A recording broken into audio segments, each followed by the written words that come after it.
Greetings. So today we are talking about Ubuntu because Canonical just released 24.04. That is a new LTS release of Ubuntu, long-term support, and it's very important. So let me start off with the good things. And to start off, let's look at the release notes. Let's look at all the changes they actually made. So first of all, they upgraded the kernel. They made it into 6.8, which is a pretty big upgrade. There's some big CPU scheduler updates and stuff like that. Basically, they 6.8 is quite important, so it's good to see that happened. Also, they have upgraded the toolchain, so again, as always, like GCC, Python, OpenJDK, whatever these things are upgraded, that is normal. So that's good to see as well. And perhaps one of the most important things about this upgrade is the security improvements. They have actually worked on a fair bit of security stuff. So, for context, in 23.10, they released something called unprivileged user namespace restrictions. So these restrict the ability for applications to use unprivileged user namespaces. You're free to pause and read this thing to kind of understand a bit about what that is. But basically, they released a thing to give applications less privileges. However, that was opt-in. That was not enabled by default. But in 24.04, they actually made the default. So now it is actually owned by default, which is good or bad depending on whether you want it. But we'll get back to that.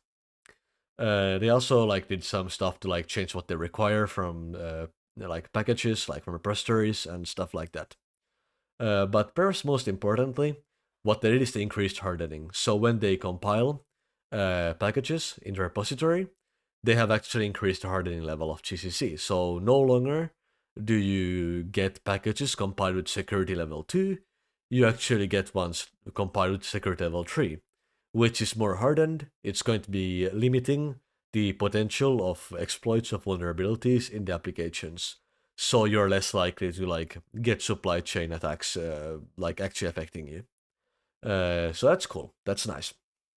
They also did some minor performance things. They include some tools by default, stuff like that. And then they also just installed a lot. The one thing here that is actually important is the CFS.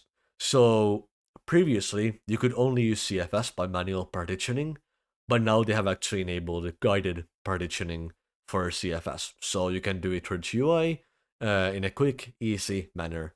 And that is very nice to see because there's an increasing amount of people using CFS, and it's good to see that they're making that more accessible.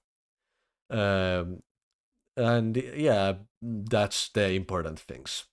Beyond that, they also have Gnome 46, so that is a big upgrade on Gnome. We'll get to some of the good things about that in a bit, but that's not Ubuntu specific, that's just they also upgrade the Gnome, which is a very good Gnome upgrade actually. With that, let's take a look at the actual experience and what we are getting here. So first of all, GNOME 46 is great. I really like GNOME 46, and there's one feature, exactly one feature why I like it. Let's say we want to get a notification. I'm just going to do it this way. And now what we can do is we can open this here and we can expand it. This is so good because loads of times I get a notification and it will get hidden up in the menu and it will just show me text cut off and then have 3 dots. That is not useful. But now you can actually expand the notifications, you can see the actions for it, and you can see the entire text. I don't know why this wasn't turned 45, but it's turning 46.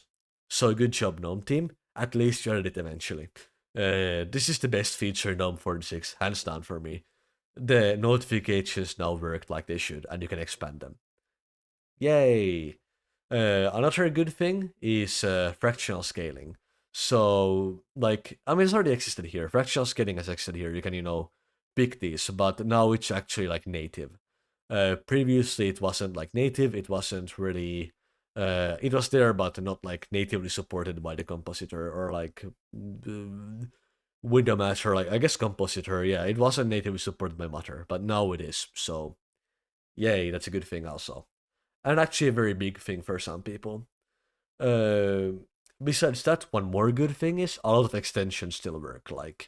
You can see some of the extensions I have here don't work, but Open Weather was never updated. It didn't work in 45 either. And while Pana Clipboard Matcher doesn't, Clipboard Indicator does. So yeah, basically everything works here. So that's really cool. If you want to see for your own like things, you can actually do Upgrade Assistant here and check for the Gnome version 46 and see if your extensions are supported or not. If they are not, then you can like wait. So that's a cool thing about that application. With that, that's the good things. Now let's look at the bad things. And we can start with a simple thing. Let me try running Mullvad VPN. No indicator on top. Nothing open in GUI. But let's go take a look here. Oh, we are connected to VPN. Oh, we are connected to, in fact, W20 Mullvad. So we are connected to VPN, but we cannot open the GUI of the VPN. So, for example, Mullvad hasn't yet supported this version of Ubuntu, and it has some very weird behavior. It is actually connected. I can go to like a web browser and type in what is my IP, and you can actually see it is connected to Sweden, which is where I'm VPNing to. So, like, it works, but it means I cannot, for example, change the location of the VPN. And if I want to reconnect, I have to disconnect it and then go and launch the app, and then it will reconnect after a bit. So it's a bit annoying. It's kind of broken entirely. I hope they like Mullvad actually releases an updated version that works here. I think they will, but it will take probably some time. So some applications might not work yet. Also, Waydroid, which I had installed previously, has been uninstalled entirely. It just does not exist. So that's fun. So yeah, another thing just to keep in mind. Some applications are just like installed but don't really work. Other ones just like can get uninstalled straight up. So not everything is supported yet. Not everything supports this version of Ubuntu yet. That is the main like problem with this.